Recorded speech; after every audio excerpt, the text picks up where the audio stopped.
অফিসে যেরকম আমরা তো শ্রমিক, আমরা কর্ম করি মাস শেষে আমরা বেতন নেই। প্রত্যেকটা অফিসের নিয়ম অনুযায়ী ডিসেম্বর মাসের স্যালারি বাড়ানো হয়েছে, জানুয়ারি মাসের 7 তারিখের ভেতরে সেটা পরিশোধ করে দেওয়া হয়েছে। আমাদের বলছে, অথচ আমাদের দেওয়া হয় নাই। 3 মাস যাবত আমাদের কোনো বাড়তি স্যালারি দেয় নাই। এখন বলছে 1.5 বছর পরে তাদের সুবিধা মতন তারা স্যালারি বাড়াবে। সেজন্য আজকে আমরা এখানে প্রত্যেকটা অফিসে 5টার পরে ওভার টাইম দেওয়া হয়, অথচ আমাদের এখানে 5টার পরে কেন? 7টা পর্যন্ত টিফিন খাওয়ানোর পরে রাত 3টা, রাত 5টা, সকাল 6টা পর্যন্ত ডিউটি করে, অথচ এটা কোনো ওভার টাইম নাই কেন? আমরা এটা মানবো না। 5টা পরে আমাদের ওভার টাইম দিতে হবে, আমাদের দাবি। আপনারা কি কারণে মহাসড়কে আজকে অবস্থান করতেছেন? আমাদের বাড়তি স্যালারি দেওয়া হয় না, সেজন্য। প্রত্যেকটা অফিসে যেরকম ঈদের ভেতরে বেতনের বেসিক অনুযায়ী ঈদ বোনাস দেওয়া হয়, আমাদের 4 ভাগের 1 ভাগ দেওয়া হয়। আমরা এখনো কোনো আশ্বাস দেওয়া হয় নাই। তারা শুধুমাত্র একটা উপর লেভেল থেকে একটা কথাই বলছে, আমরা কোনো প্রশ্নের সম্মুখীন হতে পারবো না। এক্সট্রিম মশার কয়েল প্ল্যান্ট ফাইবার দিয়ে তৈরি, ডেঙ্গু, চিকুনগুনিয়া বাহি সহ যে কোনো মশার বিরুদ্ধে দেয় এক্সট্রিম সুরক্ষা।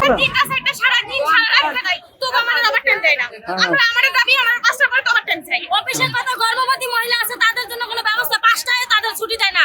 অফিসের ছুটি জয়টা এবং এটাই ছুটি দিবে না, তাদের জন্য কোনো সুযোগ সুবিধা নাই না, তাদের জন্য কোনো টাকা আছে। কোন নিয়মটাই না মানে না, কোনো নিয়মই মানে না। আর কি বলবো, অসুস্থ হয়ে মহিলা গেলে প্রায় শুয়ে রাহা টেবিলের নিচে, মূল্য অফিসে কোনো ছুটি নাই, এরকম ব্যবহার করে না।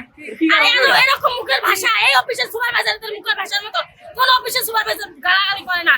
আর যদি নিজের টাকা দিয়ে অ্যাকশন করে আসবেন, মা নাই বাপ নাই, এত খারাপ খারাপ ভাষায় বকা দেয়, গালি দেয়, আমরা কি মানুষ না? আমাদের কি কোনো কিছু নাই? আমাদের মন নাই? সারা রাত ডিউটি করে, সকাল 3টা বাজে আবার 8টা বাজে আসি, মাত্র 50 টাকা দেয়। তারপরে আমরা কিছু বলি নাই। কেন আমাদের সাথে এরকম করবে? মালিকের এখানে আসতে হবে, কোনো পিএমজিএম এর কাম বাজে নাই। আজকে আমাদের অবরোধ করার যে কারণগুলো আছে, যেগুলো আমি লিখিত নিয়ে আসছি, এর মধ্যে আজকে যে কারণটা, সর্বপ্রথম কারণ হলো সরকার কর্তৃক যে শ্রমিকদের আপনাদের স্যালারি বৃদ্ধি করা হয়। আমাদের এই 3 মাস ধরে আশ্বাস দেওয়া হইতেছে, অথচ 3 মাস ধরে আমাদের স্যালারি বৃদ্ধি করা নাই। প্রত্যেক ফ্যাক্টরিতে ডিসেম্বর, জানুয়ারিতে বেতন বৃদ্ধি করা হয়েছে, আমাদের আশ্বাস দিছে। তবে আজকে শ্রমিকদেরকে বলা হয়েছে যে কোনো বেতন দিতে পারবো না, আমরা কোনো কথা বলতে পারবো না, কারো পোষাইলে পোষাবেন, নাহলে চলে যাবেন, রিজাইন দিয়ে চলে যাবেন, এটা আজকে বলা হয়েছে। যার কারণে সমস্ত শ্রমিক ক্ষুব্ধ হয়ে আমরা আজকে অবরোধে নামছি। এছাড়াও আমাদের অনেক বড় বড় এই ফ্যাক্টরিতে অনেক বড় বড় অসঙ্গতি আছে, যেগুলো আমরা আজকে আমাদের মনে করেন পিঠ থেকে গেছে, যার কারণে আজকে আমাদের প্রকাশ করতে হইতেছে।